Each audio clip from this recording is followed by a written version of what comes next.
မဲတို့ငါးမျိုးငါးလောင်းနဲ့ဟင်းနေအချင်းနေများတယ်နဲ့ပြောတာအချင်းနေများတယ်အကုန်လုံးစားခိုင်းတာမဟုတ်လေဟုတ်တယ်မလားတမျိုးလေးနဲ့တစ်ခါစားလိုက်တမျိုးလေးနဲ့တစ်ခါစားလိုက်အကုန်လုံးတတိလိုက်မြည်လိုက်အိုးကောင်းမကအကောင်လုံးစားခိုင်းတာမဟုတ်ဘူးမဲတို့ချမောင်ကျော်လေးကဒီလိုလေးချမောင်ကျော်လေးကဒီလိုလေးဘဇွန်းကြောင့်များလေးနဲ့ကြော်ပေးတာငရုတ်တိအကျန်းလေးကပါလေးမဆက်ဘူးချမောင်ကျော်ကလည်းအဲ့ဒါလေးနဲ့တမျိုးလေးနဲ့စားရင်လေထမင်းတစ်စုံကတော့အသားလေးကုန်တယ်စားကြည့်ညီရဲတော်လေး5လုံးနဲ့19လုံးနဲ့ချမောင်ကျော်လေးနဲ့တစ်ခါစားရင်တနက်ပြီးရဲ့စားတတ်ရင်ပြောတာပါမေတို့ကတော့စားတတ်တယ်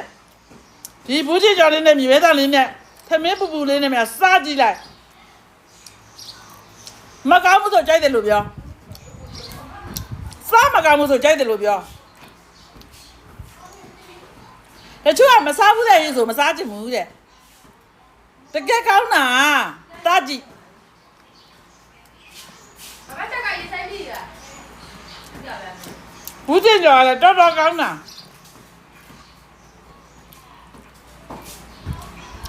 စီနဲ့ပြားနဲ့ကြော်ထားတာတော်ကောင်းတယ်ပင်နမီဆက်လေးနဲ့ကြော်ထားတာ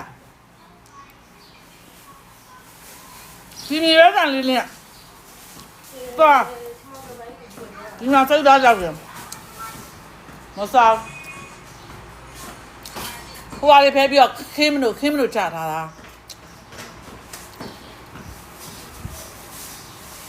မြေပန်းဟိုအနောက်ဘက်ကဟိုပြီးရမြေပန်းဟို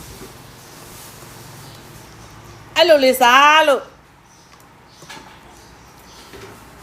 ပြဆိုနေစားထမင်းတစ်လုံးကုန်သွားပါပြီ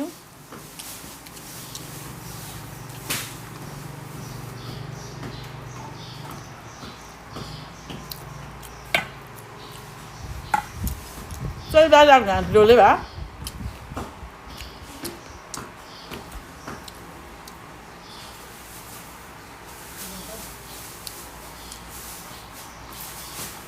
ဒါပိုးလေးကိုကန်ထားလားသူငါစားပြပြီနှစ်ချောင်းစားရပါသေးရဲ့မစားရသေးတော့ကျွေးလိုက်လေကောင်းမကောင်း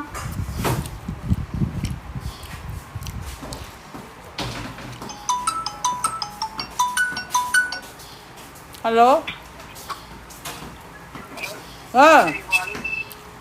Vale, la piscina de Vale, yo de la cara, ¿cómo te pegaré agua?